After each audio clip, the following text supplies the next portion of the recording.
Bismillahirrahmanirrahim. Assalamu alaikum. I'm going to present in English. My name is MennatuAllah Hendaway. I'm a teaching assistant in Ain Shams University in Egypt, in Cairo. And I just finished my master's between Stuttgart University in Germany and Ain Shams University about connecting urban policy making and implementation in Egypt. So I'm going to speak about how far academia reinforces socially spatially just design. It's a different perspective from an urban planning and architecture dimension. So to start with, just a quick reminder about the revolution, the three main premises of the revolution: the bread, the freedom, and the social justice. I'm going to speak about first, giving an overview about the details of the presentation, the dimensions, and then I'm going to discuss what does being an academic imply, which is a bit related to the introductory session of today. And then I'm going to present what triggered my research and what does a socio-spatial design mean, at least for me. And then I'm going to present the methodology of the research and how the design process in Ain Shams University is taking place, and then the conclusions, findings, and discussion. All of this in 15 minutes? 15 minutes, yeah, don't worry. Okay. Good luck. So to start with, what I'm speaking about academia, universities, theories, and I'm speaking surely about the society, the people, Egyptian citizens. I'm also speaking about politics, and I'm speaking about, from a physical or spatial dimension, the urban planning and design part. My research scope is about the higher education in Ain Shams University, Faculty of Engineering, Department of Architecture, the section of Urban Planning and Design. So it's inside the Faculty of Engineering. And so what does being an academic imply? I'm so inspired by the hadith by the Prophet Muhammad sallallahu alaihi wasallam, in which he said that the learned are the heirs of the prophets. And this is how I see the state and the role of the academics and scientists in any society. And that's why I think that academia is meaningful. I do not believe that, like some people think that when you say this is academic, this is theoretical, it's a kind of a bad word. But I think it's not. I think it's very meaningful and it's very connected to reality. And I personally found a really hard time to defend myself being an academic, being a researcher, to everyone I meet. And I think that academia is also responsible. It's socially responsible. It's politically responsible, and at the same time environmentally responsible, which is very much aligned with the conference theme. And I think that academia is not neutral, and that's why I'm speaking also about politics. And that's why I see that academia has an advocative dimension that should never be neglected. And I think this is one of the reasons that we are going way behind different countries, because we are kind of trying to separate and disconnect academia from reality, theories from practice, and to isolate everything from each other. However, I also think that academia is inclusive, and it should not be it's not neutral, but it shouldn't be directive into one direction. It should be given, the students should be given the choice to be whatever they want to be. However, and they have to be really critical about it. So what triggered my research? I felt like heartbreaking to find a student telling me in one of the projects, we don't have time to ask the community. I was actually asking the student if they reached their project vision according to the community or based on what, and then they told me no. We didn't have time to ask the community, and this is what we think. And the heartbreaking part that the student herself was really not seeing any use or any importance of asking the people. At the same time, I was moved during one of my presentations about my master thesis in Ain Shams University. The first student was not in Ain Shams University, it was in a private university in Cairo. The second student, my master thesis was about a deteriorated area in Egypt called Maspiru, and the people were, before the revolution, they were planned to be relocated out of the area. And so one of the students was asking me, and where is the problem of relocating people? Maybe this is better for them. So yeah, this was heartbreaking. So all this implies, and this is how we were taught during our undergraduate study, that we know better. We are the planners, we are the architects, we are the designers. We know everything, and we know what the people need, and we know their interest, and actually the people are illiterate, and they do not know what they want. So another trigger for my research was my graduation project. And for me, after 1 year of submitting it, I was assessing my project, and I found out that it is so plastic. I found that it's very artificial. It's not including really a social dimension, although there was no existing community or existing people living in the area, but at the same time, it was not really including a need and solving a need. And then I was thinking what led to this product in the end. And this made me very interested to see how we teach the students, being a teaching assistant, and how this affects their products in the end of the semester. So, does academia reinforce socially spatially just designs or not? To start with, what does a socially spatial design mean for me? It actually just represented in the congregation prayer, I believe, in Islam. And I think that all the people, everyone stand beside each other, and they are given a kind of a space according to what they need in the prayer, which is the spatial fair or just part of the prayer. And at the same time, there is no difference between the wealthy and the poor. There is no difference between whoever having a university certificate or whoever is not. So this is basically what I mean by socially spatial design.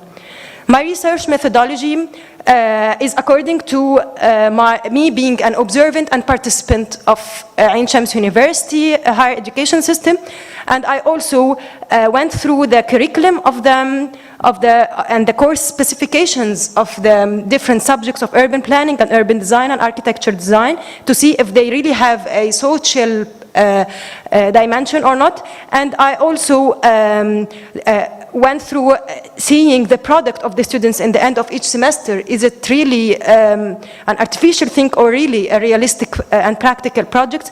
And I did some interviews with professors and with urban experts, and I'm planning to continue my research with the students as well. So I was aiming to answer 3 main questions in order to answer the general question of the research, which is, who are we designing for in academia? Designing according to who, and do projects in academia reflect reality or not? By looking at the design process of the projects in the urban planning, for example, just like an abstract view of it, we are having a program, and afterwards it's given like a sheet of paper for the students to have, for example, a project for a residential building, and then we have a phase for site analysis, which quite takes from 2 to 3 weeks from the semester. And then we develop the project throughout the semester, and then we have the product. For me, this has a lot of issues. For example, the first phase of the program, it's very much professor-centered, and it's driven by the professor only, and it's centered on the teachers. The second process is very physical. It's normally we do not have the social aspect. We do not, as the student said, we don't have time to ask the community. And the third process is so much student centered, and at the same time the student is trying to just like do whatever the professor wants, and then the product is out there, and then it's shelved, and no one knows how it really affects reality, and there is no connection. So the process is linear, it's not cyclic, and I think this is one of the core problems in the higher education. So, who are we designing for? We are kind of having a strong relationship between the professor, who is the client of the process itself, and the student, and whereas the community is absent. They are absent, their vision is not included, and even if when there are part of kind of social screening for the communities, in no way they are involved in the design process, and in no way they're involved in the vision setting process. So even if we ask them, we just ask them to collect data. So we just like get from them what we want, but we do not really benefit them in the end. This is very much similar to what's happening in the city itself, and this is one of the pictures which really made me so sad, because it's the president with the Minister of Housing working on the new capital city project. I don't know if you hear about it, but it's one of the projects that came out last March, and it's also a project that is artificial.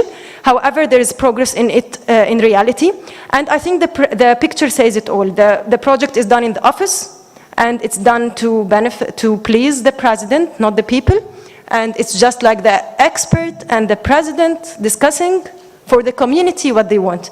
I personally think the cities should be built by people and should be built for people. And in no way this can happen inside the president's office. So at the same time, by looking at the design process, if we look at very generally on Egypt, we have generally 5 types of neighborhoods. The first one is the high-class gated communities. The second one is the upper middle and middle areas, and then the low middle class district, the deteriorated areas, and the informal areas. Most of the projects inside the universities are focusing only on the first 3 ones. Sometimes some courses tackle informal areas. For example, in our urban planning undergraduate course, we had 1 lecture about informal areas, but we never went to an informal area. It's just like from outside activities. By asking one of the urban researchers, his name is Yahya Shaukat, he mentioned, my first thoughts are that all my professors see themselves as the end user, especially those who see themselves as middle class. Therefore, their planning revolves around them and their interests. So middle class neighborhoods accessible by cars, homes for families of 4, and of course, Cairo is the center of the universe.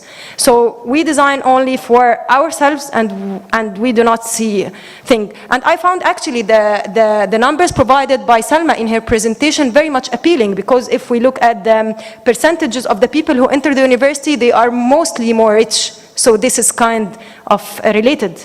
And he also mentioned that you will probably note that through the generation, the ones who dreamt of and designed Mohandesin lived there. Mohandesin is like an upper middle class area. And the one who designed for new cities lived there, and so it's a cycle that never ends. So in reality, is this the reality? No, it's in 2007, 63.3% lives in informal areas. And so this kind of shows a gap between what's happening inside academic institutions and what's happening in reality. So we kind of only focusing on the background. We are focusing on high-class neighborhoods. We are not really looking on the real picture. This is also showing an aerial view, a map for a part of Cairo. It's showing 1 informal area inhabiting all this amount of people versus an uptown gated area inhabiting only 20 to 25,000 persons. So we are designing for the 20 to 25,000. So definitely a project like this is not what is needed at that time. And at the same time, this made me, my research finding is that it's not just learning that's important, it's learning what to do with what you learn, learning why you learn things that matter. And it's important to look at behind the why thing, and I think we do not teach students in this direction. We definitely do not teach them to be critical. So my main conclusion of the research is that how can really academia reinforce socially spatially just design, just by like going back to my questions of the research, to start with having community-driven projects and including the social studies part in it, like real social studies.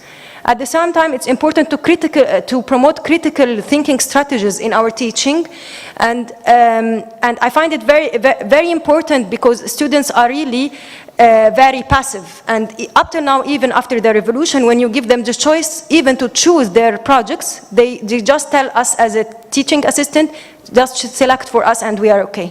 So for me, this is not accepted. The design process definitely should be cyclic and definitely should be having a practical dimension with the people and having a research map for the whole department to direct the projects. At the same time, it's important to expose the students to different contexts.